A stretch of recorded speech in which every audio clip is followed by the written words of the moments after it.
आप सोचो, जिसके नाम के आगे डॉक्टर लगाओ, बाबा लगाओ और उसका नाम और उसके पीछे साहब लगाओ, इससे ज्यादा इज्जत मिली है किसी को? ये इज्जत और सिर्फ उनकी शिक्षा को मिली है। में दलित कौन है? जो गरीब है। अब कोई जात पात नहीं रह गई है। अब जो गरीब है वही दलित है। और जब गरीब का बच्चा पढ़ लिख के डॉक्टर बनेगा तो वो साहेब कहलाएगा। बोलो बाबा साहेब, बाबा साहेब। राजा का बेटा राजा नहीं बनेगा और बाहर का व्यक्ति कभी भी शासन नहीं करेगा। तो सदानंद का भी बेटा प्रधानमंत्री बन सकता है, अगर चाय वाला बन सकता है तो बन सकता है ना। कृष्ण कुमार भी विधायक बन सकता है, अगर शिवचरण गोयल बन सकता है तो। ये किसकी देन है? बाबा भीमराव साहब अंबेडकर की। और आप समझो कि गुलामी के वक्त, देखो जब बाबा भीमराव अंबेडकर हमारे लिए लड़ रहे थे तब हमारा देश गुलाम था। गुलामी के समय में एक दलित, ठीक है, कोट पैंट पहन ले, कितनी बड़ी बात होती थी। अच्छा, कोट पैंट पहन के विदेश जाके पढ़ाई करके आना। आज मैं अपने बच्चे को विदेश भेजने से पहले 10 बार सोचूंगा, भाई कितना खर्चा आएगा, कैसे व्यवस्था होगी, कैसे पासपोर्ट बनेगा।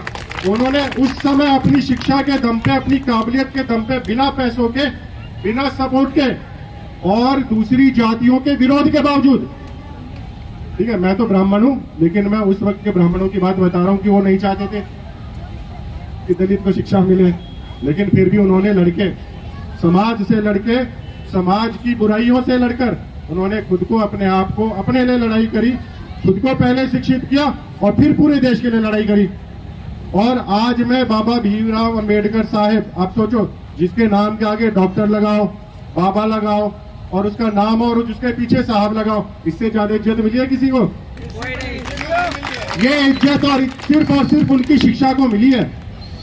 ये उनको जो है इज्जत इसलिए नहीं मिली कि वो भीमराव थे, नहीं, वो डॉक्टर बने पहले अपनी पढ़ाई के दम पर, फिर उनको बाबा कहा गया क्योंकि उन्होंने समाज के लिए काम किया। जितने भी सिद्ध महापुरुष हम कहते हैं ना, बाबा आगे इनके चरण कहाँ है, तो उनको बाबा कहा गया क्योंकि वो सिद्ध महापुरुष थे, उन्होंने समाज के लिए अपनी शिक्षा का इस्तेमाल किया। और वो साहब इसलिए हो गए क्योंकि उन्होंने सबके मन में अपने प्रति इतनी इज्जत बना ली कि सब लोग कहते थे कि साहब आ रहे हैं। तो देखो शिक्षा कितना कितना करवा देती है। और आज मैं अपनी बात का समापन बाबा साहेब की ही वाणी से करूंगा। आपको पता है बाबा साहेब क्या कहते थे? बाबा साहेब कहते थे कि शिक्षा शेरनी का दूध है। क्या है? शेरनी का दूध। जिसने पी लिया वो दहाड़ेगा, जिसने पी लिया वो दहाड़ेगा। इसीलिए कुछ पिलाओ ना पिलाओ, अपने बच्चों को शेरनी का दूध जरूर पिलाना शिक्षा का।